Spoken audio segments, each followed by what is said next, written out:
Welcome to Reviews That Scare with Jess and Blair. I'm Jess. I'm Blair.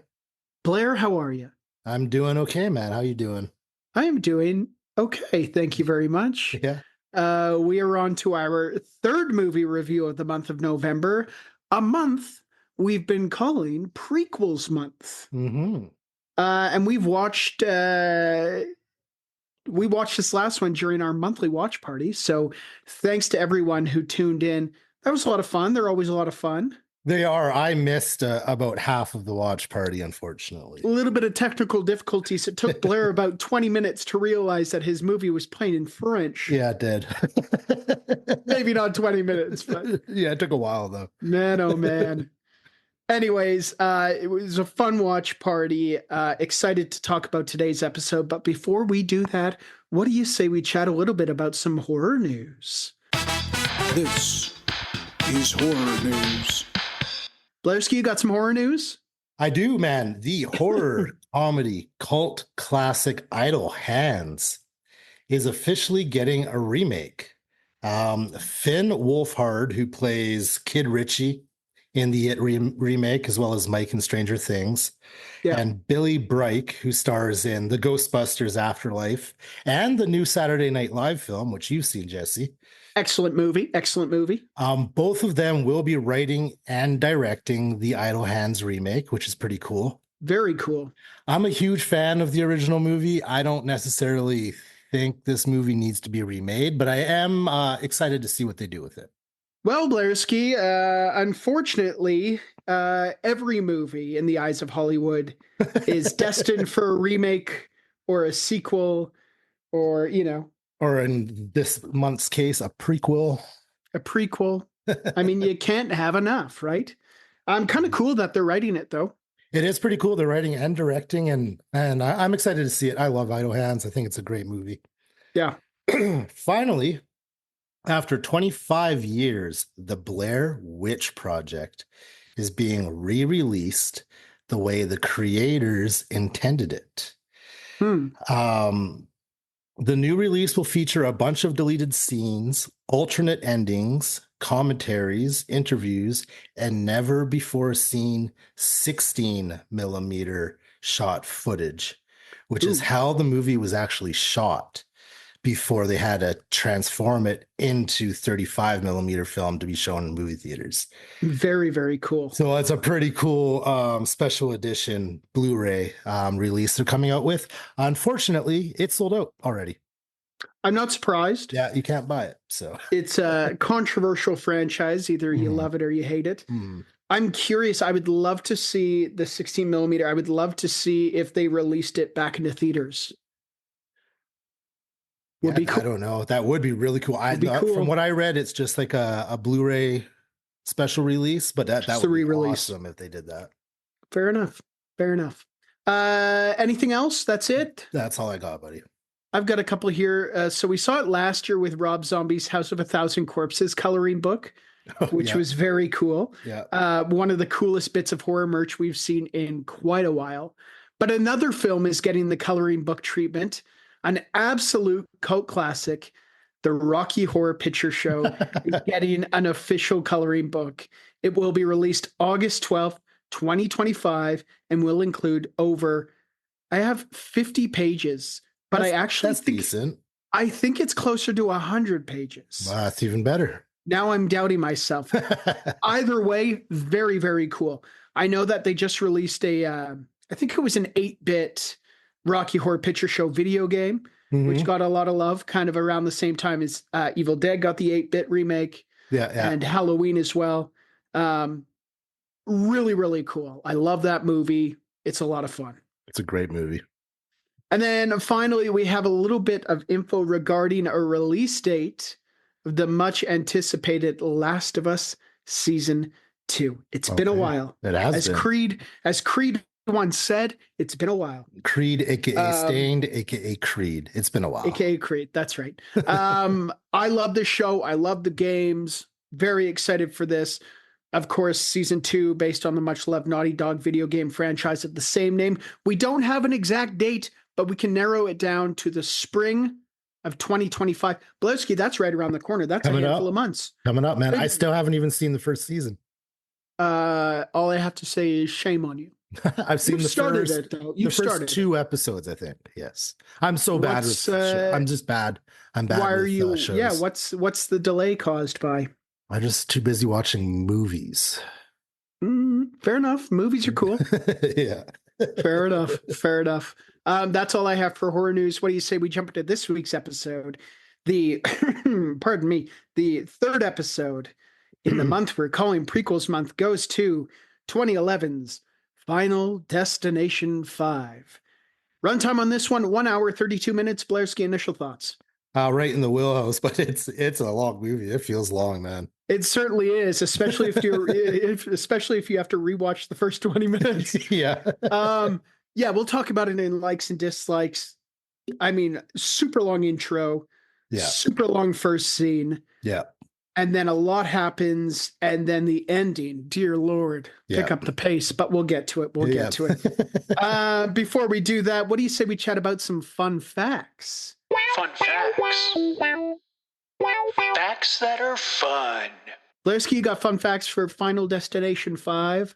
I do. Well, this film, along with the first 3 films of the franchise, were all shot in Vancouver, British Columbia. No way. I knew right away with this movie when I saw the bridge. Is that Lionsgate Bridge? That's Lionsgate, yeah.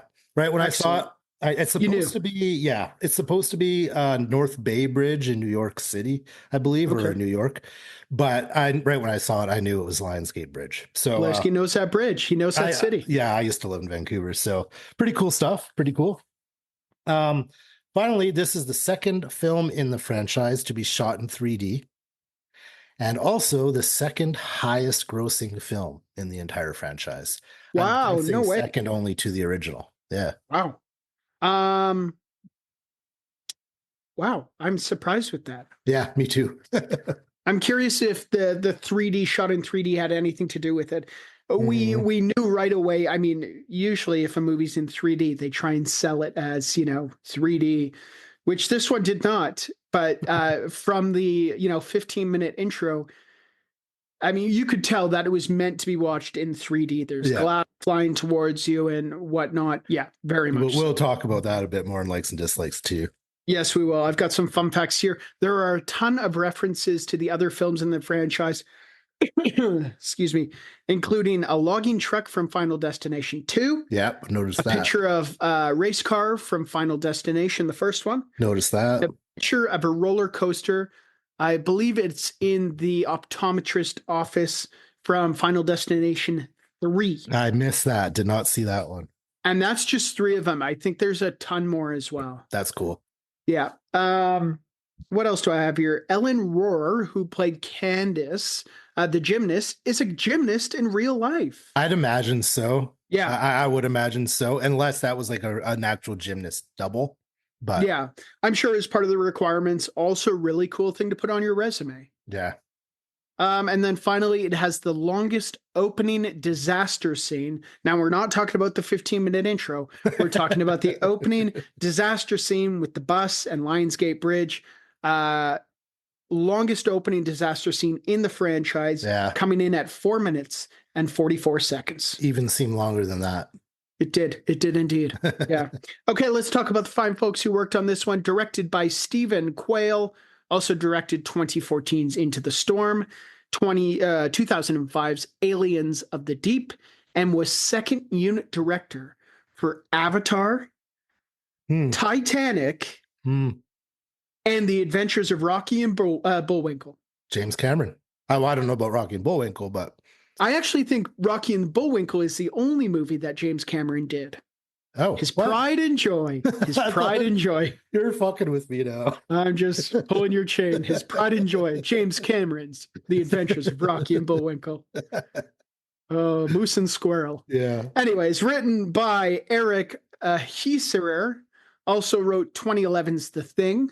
2010's A Nightmare on Elm Street. One of our favorites. Yeah, not. 2016's Arrival, great movie. Yeah, that is good. And is penning the screenplay for the new Van Helsing movie. A new Van Helsing movie. Didn't know there was Yeah. one coming. I think it's in pre or post production, and I believe it's scheduled for next year, but I don't know much about it. All right. Also written by Jeffrey Reddick.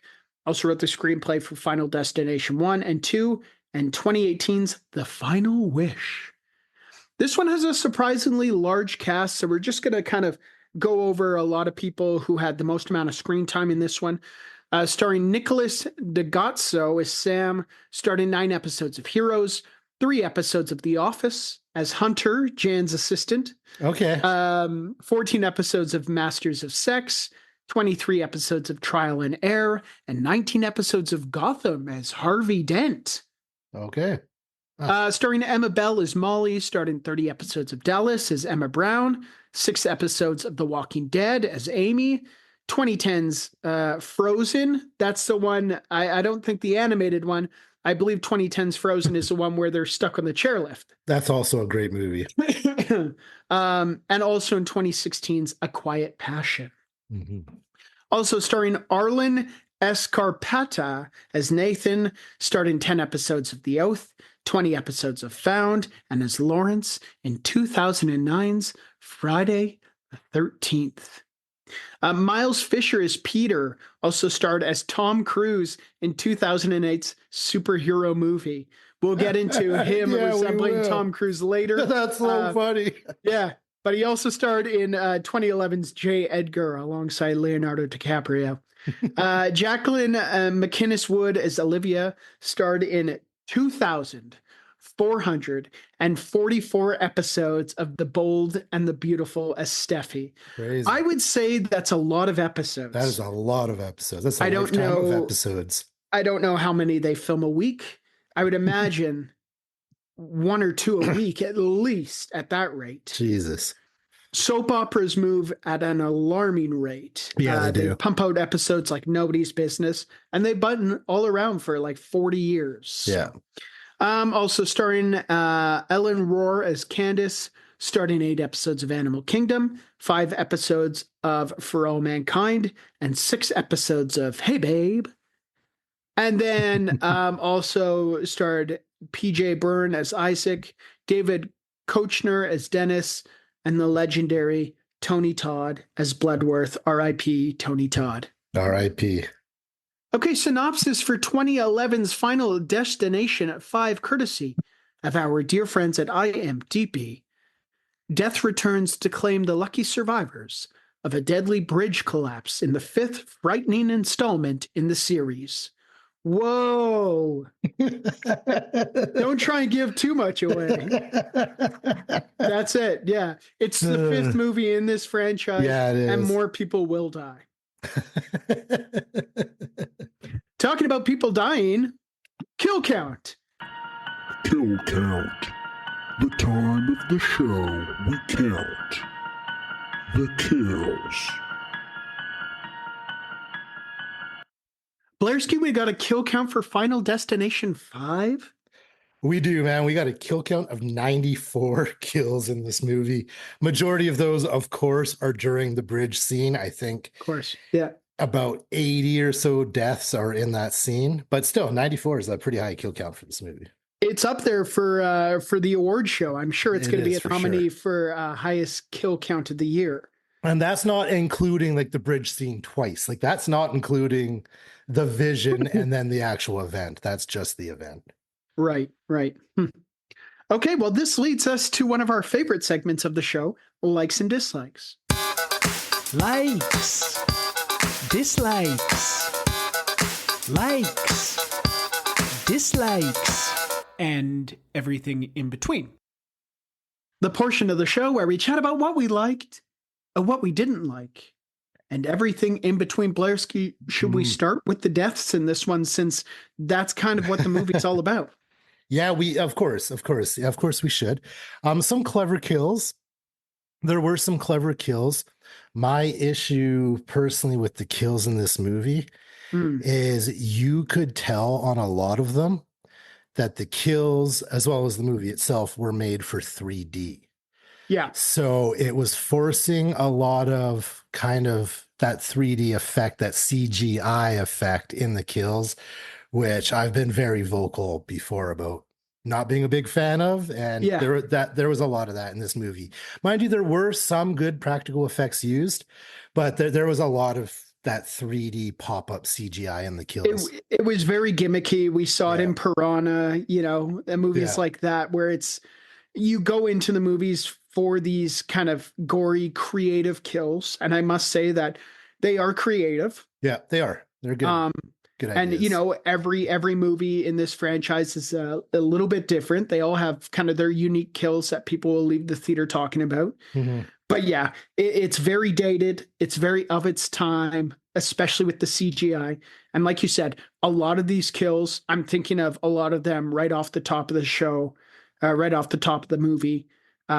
Like the woman going through the mast of the boat. Yeah. Like a lot of Yeah. that stuff is relies on that 3D effect for sure. Yeah, and anytime that happens, it just kind of takes me out of it a little bit. It doesn't have that same effect to me as, a good just practical effect. Do you have a favorite kill? Um, I mean, I loved the one in the gymnasium. Mhm. That is my favorite kill, the It gymnasium was just kill. so unexpected. There's so many different things that could have gone wrong in Yeah. that scene. Yeah. And it was so unexpected and horrific Mhm. and hilarious. It's Yeah. kind of Yeah. it just kind of I had the same almost reaction where when watching Pulp Fiction, when the Travolta's gun goes off and kills the guy in the back of the car when the car hits a bump, Yeah, it's yeah, just yeah. kind of that reation where it's like, did that just happen? That's Yeah. hilarious. Yeah. Even though somebody has just died, Hilarious and brutal at the same time. Yeah. 100%. How about you? Did you have a favorite kill in this one? That was it. Yeah, That's my yeah. favorite kill in this movie Yeah. for sure. I also Yeah. like the wrench to the forehead or to the face. Yeah. It's pretty cool as well. There's quite a few of them. I mean, this movie does not lack kills, that's for sure. No. Now, I want to talk, holy hell, about this lengthy opening title credits. Mhm. You had mentioned it. I was thinking it when we were watching the movie, but you mentioned that it felt like a James Bond intro, It was but so more so long. like it was like a poor man's James Bond intro. Yeah. The music was very Tobey Maguire Spider-Man. Yeah, the graphics weren't that good. And it's just, and I don't mind, the people who worked on it to be patted on the back, but that the opening credits went on for 5 minutes. Yeah. The opening credits to me seemed longer than the dream sequence, Which, I mean, which was long. Yeah, it was long. And also, not only that, it goes from a really lengthy opening credits to a very lengthy opening scene Mhm. before we actually get to the bridge scene that you're just begging for them to get on with it. Yeah, usually the Final Destination series is pretty good at getting to that dream sequence pretty quickly from the beginning. Yeah. This one took a bit. This one took a bit to get there. I feel like it took over 10 minutes to get to that dream sequence. Yeah, no, I think you're right, man. And then playing through the dream sequence, it could have been even 15 minutes, and it's like, let's get on with it. That's not why we're here. We're here for anyways. But then when it showed the real event of the bridge falling apart, it happened within a matter of seconds. Yeah, absolutely. Now, you had mentioned this movie clearly shot in 3D. Do you think it would have added to it if we would have watched this in 3D? Yes. If it would have been more of an enjoyable watch? Yes. Okay. I don't like 3D movies simply because most of the time I'm watching a movie, I'm not wearing 3D glasses. Yeah. So, I feel like they should maybe have two different versions, or I don't know. But in this particular case, yes, I feel like if we had the glasses, it would have been a better experience. I can't think of a whole lot of horror movies that do the whole 3D gimmick. I know My Bloody Valentine, the remake, I believe that was a 3D. Yeah, it was.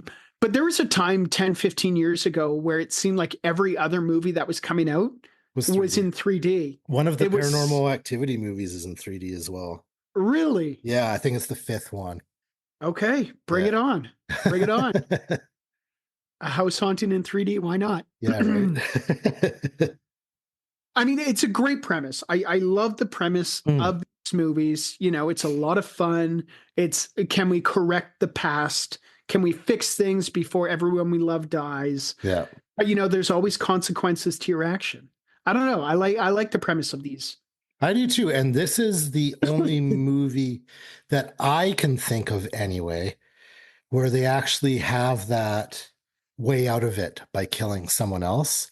I don't Yeah. remember that ever being brought up or mentioned in any of the movies previous to this. Now, how did you feel about that little twist? I kind of feel it's a cop out I felt that it complicated the story, a and little when bit. that was mentioned, when that was brought up, that's when I started to lose interest. Yeah. Which is unfortunate because Tony Todd is the one who explains that whole situation. Yeah. Yeah, he is. Um, yeah, I don't know. I think it's a scarier concept when there is no way out of it. You know what I Yeah. mean? When you just know it's not, it's not if, it's It's when. when, exactly. Yeah, Yeah. I like that too. I like that too. Although, that being said, I loved the ending of this one. I talked about kind of a surprise in the middle where, this is the rule where you can live, you just got to kill somebody else. Mhm. And that's kind of the turning point in the movie. But then you have that kind of surprise ending that you weren't expecting, which is, I like that. Just when you think they've gotten away. I like that too. And also, that's the moment in this movie where you realize this is a prequel. Yeah, absolutely. That is, a you don't, direct prequel. a direct prequel. You do not even realize that this movie is a prequel to anything until the very end of this movie, which is a pretty awesome kind of twist they throw in there. Yeah, I agree. This movie is ridiculous. Yeah. I mean, again, it's one of these movies where if you're planning on going in for the script, for the acting, for the whatever, you're probably not going to get your money's worth. No. The script's the not good. The acting's not good. Fine. It was, yeah. But you go in for the kills. That's what these movies are about. It's the unique kills. When are they going to happen? How are they going to do it? And the kills alone, extremely unique. So give them props for that, I would say. I feel like for all of these movies, this movie and every movie in the Final Destination franchise, in which they're actually making another one. Yeah. I saw the poster for it today, actually, called Bloodlines. That being said, writing these movies, that must be a very hard process, is figuring out these creative kills. Yeah.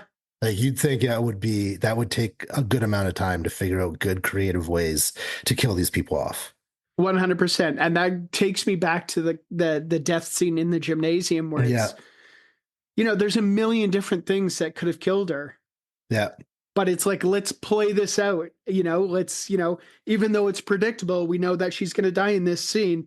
Let's take the audience on a journey. So by the time she dies, it almost feels unexpected again. We started doing that in the watch party chat when those kind of situations arose. People were starting to guess, like, okay, what is it that's going to be the thing that kills this victim, right? So yeah, pretty cool.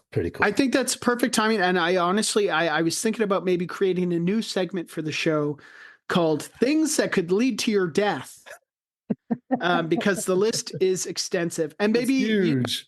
It might stick, and we might end up using this for all of our future reviews. Okay. But things that could lead to your death in Final Destination 5 include rebar, a convertible falling on top of you, the mast of a sailboat, frayed wires, loose bolts, gymnastics, more specifically the uneven bars, acupuncture, a Buddha statue, and laser eye surgery, just to name a few. These are all things that could lead to your demise. I think there's a wrench as well, a chandelier near the end of the movie, a whole bunch of stuff, man. A plane crash. Yeah. A bridge collapse. It is non-stop. I like that segment. I think we should keep it in there. I like it. Things that could lead to your death. What else? Tony Todd. I wrote down Tony Todd here. It's certainly not his best movie, certainly not his worst, but it's Tony Todd. It's Tony Todd. He makes cameo appearances. I'm not sure if he makes them in all of the Final Destination movies, but definitely a few of them, and I absolutely love it. I love it. Yeah. We've watched 2 movies featuring Tony Todd within the last month and a half. And right at the time of his passing, and the movies we're watching aren't by design from that. Yeah. Either. And unfortunately, they both were kind of and movies where he has smaller support Yeah. roles. But he's great. He's Yep. great. Yeah. Yeah, he is. Anything else you really liked about this one? Didn't like about this one? We're kind of on the fence about this one. Not really. Kind of as you said to me earlier, once you've seen one Final Destination movie, you've kind of You've seen seen 'em all all. of them. Yeah. They're predictable. They kind of start to lose their novelty relatively quick. Yeah. And by the end of it, you don't care if anyone survives.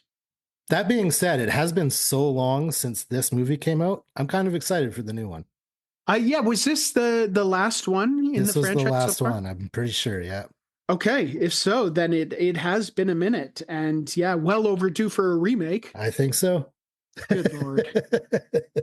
Okay, let's move along to our next segment of the show. Lessons we learned from watching 2011's Final Destination 5. Lessons we learned from watching. Insert title of movie here.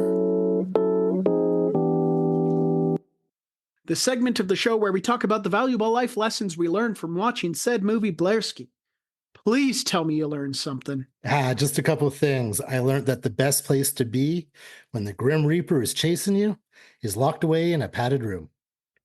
Yes, sir. That's it. No other place I'd rather be. And finally, I learned that laser eye surgery is downright frightening. And I would probably just stick to a lifetime of contacts and glasses over how they depict that procedure in this movie. No way, man. Glasses are for nerds. I learned a few things here. Watch your step, people. Yeah. Watch your step. Yeah. I learned bald is the new black. I learned never go on a work retreat, even if it means being written up for insubordination. Word of the day, insubordination. Subordination. I learned death doesn't like to be cheated. Mm-hmm. And then finally, I learned life is too short, people. Mhm. Enjoy it. YOLO. Be safe. Take care of one another, but live your life. Yeah. YOLO. That's what I learned. Okay, this leads us to our next segment of the show, Line of the Night. Line of the night. Line of the night. Line of the night. Line of the night. Line of the night. Line of the night. Line of the night. Line of the night. Line of the night. The segment of the show where we discuss our favorite lines from the movie. They might give us the chills, they might give us the giggles. All we know is that they are our favorites. Blairski, what do you got for line of the night? First one you just said by Tony Todd himself, death doesn't like to be cheated. Mm. And the last line I have here is, okay, sorry, but do you come with subtitles? Said by Isaac to the spa technician as he's getting a massage. Yeah, very racist and very rude. extremely problematic scene. Yeah. It dates it very much to, I guess, asshole 20-something-year-old guys from the 2000s. Yeah, very problematic scene. I actually have one more line. Same scene, same guy. When he's walking past the Buddha statue, he goes, "Whoa there, Buddha, you need to slow down on those rice cakes." Don't tell Buddha what to do. Now we all know what happened. Oh, goodness. I learned a couple here, or I have a couple here. Tony Todd says, I don't make up the rules. I just clean up when the game is over. Yeah. That is the best line of the that. movie. I love What that. a great line. What a great line. Couldn't have had it delivered by a better person. Yeah.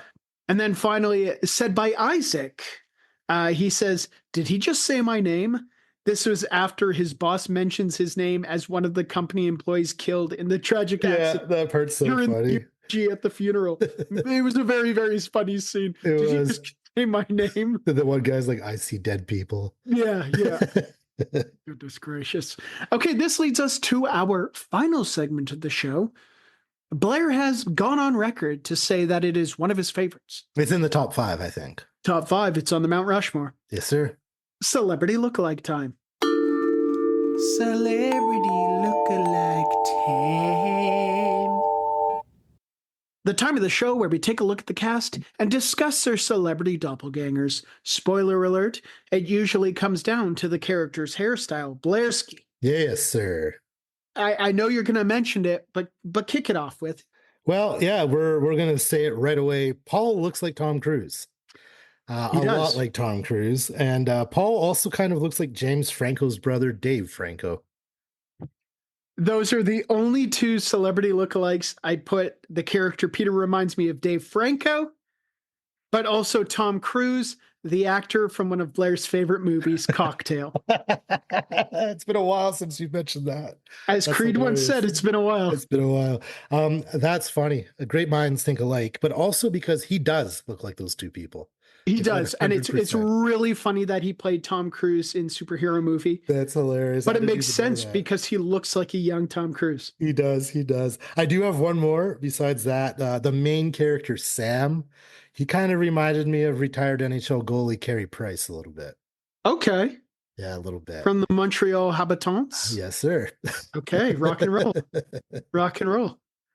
That's all I have for celebrity lookalike. Yeah. This leads us to our final rating for 2011's Final Destination 5 Blairski.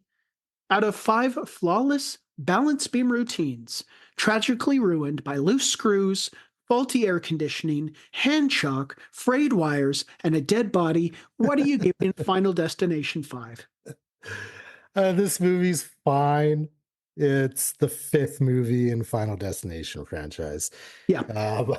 I'm going to give it 2 flawless balance beam routines, tragically ruined by loose screws, faulty air conditioning, hand chalk, frayed wires, and a dead body out of 5. Yeah, I couldn't agree with you more. We agreed that the character Peter looked like Tom Cruise from Cocktail. Yeah. And we I both forgot to- agreed. We both agreed that Final Destination 5 gets 2 flawless balance beam routines, tragically ruined by loose screws, faulty air conditioning, hand chalk, frayed wires, and a dead body out of 5. It was fine. That's fine. It was fine. Yeah. It is what it is. Yeah. Like we said, you've seen one, you've seen them all. Yeah, exactly. That's exactly it. Yeah, it's not bad. It's not great. It's fine. Yeah. Just like that, we have one movie left in the month of November. I'm excited about it. I am too, man. I love that whole franchise. Yeah, we really looking forward to it. We've reviewed one of the movies back in Yep. Found Footage Month. Has it been a year? It's been a year. It's been over a year now. Yeah. It's been a while. It's been a while. But until then, this has been Review Set Scare with Jess and Blair. I'm Jess. I'm Blair. Remember to stay scary. And eat every sandwich. Bye. Bye, guys. Thank you for listening to Review Set Scare. Make sure you check out our link tree at linktree/Review Set Scare. That's linktr.ee/Review Set Scare, which has links to our Instagram, YouTube, Patreon, Twitch, and many other things. If you'd like to email us, you can reach us at reviewsetscare@gmail.com. Thanks for listening, and remember to stay scary and eat every sandwich.